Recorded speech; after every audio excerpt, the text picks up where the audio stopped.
This man is trying to save a girl lying on the ground. He leans down and gives her mouth to mouth. A woman passing by is so shocked she collapses on the spot. She panics and thinks he is doing something inappropriate and immediately calls the police. That night, the man is taken to the police station. Someone walks up and calls him a monster who hurt a child, but the man has a low IQ and cannot defend himself. He just keeps shouting that he wants to go home. Not long after, he is sentenced to death by the court and sent to prison. After the captain learns about his crime, he smashes a phone hard against his head, and the man is sent to the most terrifying cell number 7.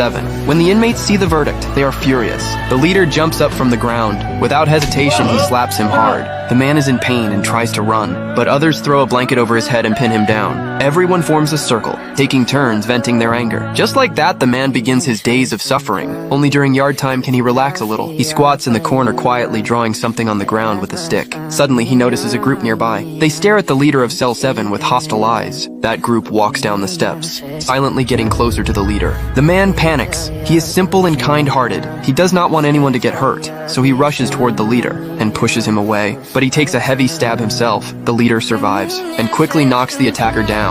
But the man lies on the ground in pain, unable to speak. Back in the cell, the leader feels confused. This clumsy, simple guy does not look like someone who would harm a child, but he does not think too much about it. Instead, he asks the man what he wants. He never owes anyone a favor. There is nothing he cannot get in this prison. After hesitating for a long time, the man finally says, The leader is stunned, but since he already promised, he has to figure something out. So, during a church performance visit, he sneaks the child into the performance group, then takes her backstage in the chaos, and has Jerry hide her inside a box. They push the cart all the way to cell 7. Inside the cell, the girl climbs out of the box. Not only is she not afraid, she looks around at them with wide, curious eyes.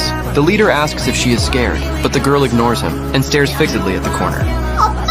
The man turns around and his eyes widen. He cries out and crawls over, holding his daughter tightly in his arms. In front of her father, the girl instantly softens. She waves her little hands, crying and asking why he left without saying goodbye. But the father cannot explain it himself. He just keeps apologizing. The other inmates have never seen anything like this. They stand there watching the reunion. Even the leader does not dare to interrupt, afraid of alerting the guards. But while the leader stays silent, Lake in the green uniform loses it first. If they are caught sneaking someone in, their sentences will be extended for sure. So he rushes to the door and shouts for the guards through the bars. The inmates panic. The girl begs him not to tell, but Lake shouts louder and louder. They finally cover his mouth, but it is already too late. The girl quickly hides behind the door, sitting on the ground in despair, crying helplessly. Facing the guard, Lake stammers nervously, just as he is about to say the truth. The girl suddenly grabs his hand. Lake freezes instantly. The girl shakes her head while crying, begging him not to say anything. Lake struggles inside, his face twisted with conflict, but in the end, he speaks.